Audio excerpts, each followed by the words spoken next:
गुरुर्ब्रह्मा गुरुर्विष्णुः गुरुर्देवो महेश्वरः गुरुः साक्षात् परब्रह्म तस्मै श्रीगुरवे नमः। वसुदेवसुतं देवं कंसचाणूरमर्दनं देवकी परमानन्दं कृष्णं वन्दे जगद्गुरुं। हरि ओं तत्सत् हरि ओं तत्सत् हरि ओम तत्सत। सद्गुरुनाथ भगवान की जय। चैतन्य आश्रम आळंदी देवाची, पुणे, महाराष्ट्र, भारत। संस्थापक ब्रह्मीभूत सद्गुरु श्री अनाप महाराज। इनकी असीम कृपा से श्रीमद् भगवद गीता का एक विशेष अभ्यास हम लोग कर रहे हैं। आज पहले अध्याय का 44 क्रमांक का श्लोक हम लोग देखेंगे।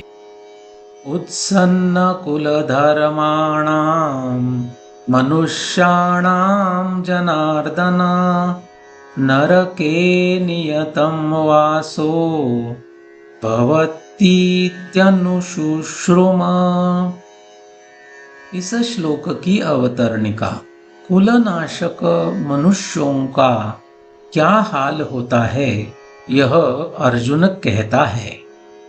पदच्छेद और शब्दार्थ। उत्सन्न कुलधर्माणाम, उखड़े हुए कुल धर्मों के। मनुष्याणाम, मनुष्यों का। जनार्दन, हे जनार्दन। नरके, नरक में। नियतम, निश्चित। वासः, वास। भवति, होता है। इति, ऐसा। अनुशुश्रुम, मैं गुरु परंपरा से सुनते आया हूँ। अन्वय। जनार्दन उत्सन्न कुलधर्माणां मनुष्याणां नरके नियतं वासः भवति इति अनुशुश्रुम। विसर्ग संधि के नियम से वासः इस शब्द के विसर्ग के बाद भ आने के कारण विसर्ग को उ का आदेश हुआ है और इस कारण अ और उ मिलकर ओ हुआ और वासो ऐसा शब्द बना। अन्वयार्थ। हे जनार्दन, उखड़े हुए कुल धर्मों के मनुष्यों का नरक में निश्चित वास होता है, ऐसा मैं गुरु परंपरा से सुनते आया हूँ। सरलार्थ।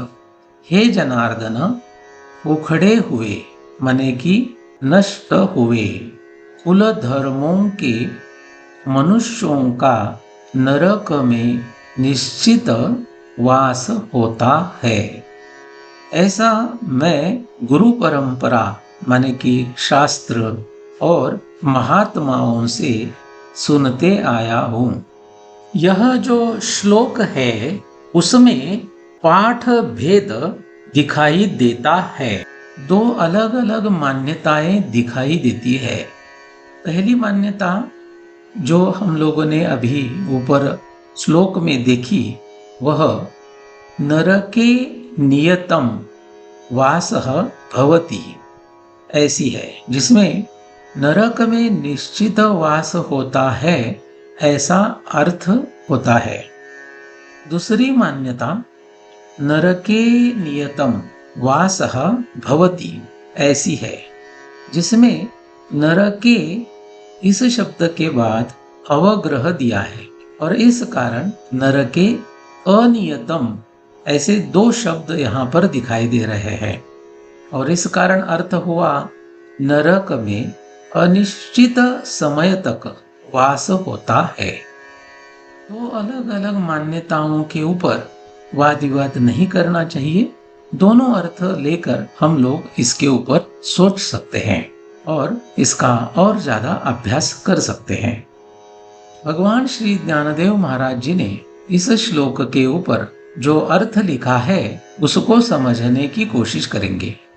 वैसे ही अनेक दोषों से युक्त वह कुल फिर केवल महाघोर माने कि महाभयंकर नरक भोगता है, ऐसे अर्जुन कहता है।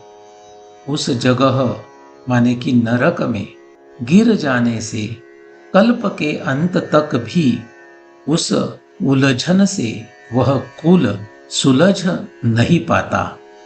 कुलक्षय में इतना पतन होता है, ऐसे अर्जुन कहता है। तो इस तरीके से हम लोगों ने यह 44 क्रमांक का श्लोक समझने की कोशिश की। तो आज के लिए बस इतना ही। पुंडलीक वरदा हरि विठ्ठल श्री ज्ञानदेव तुकाराम पंढरीनाथ भगवान की जय। माऊली ज्ञानेश्वर महाराज की जय। जगद्गुरु तुकाराम महाराज की जय। सद्गुरुनाथ भगवान की जय।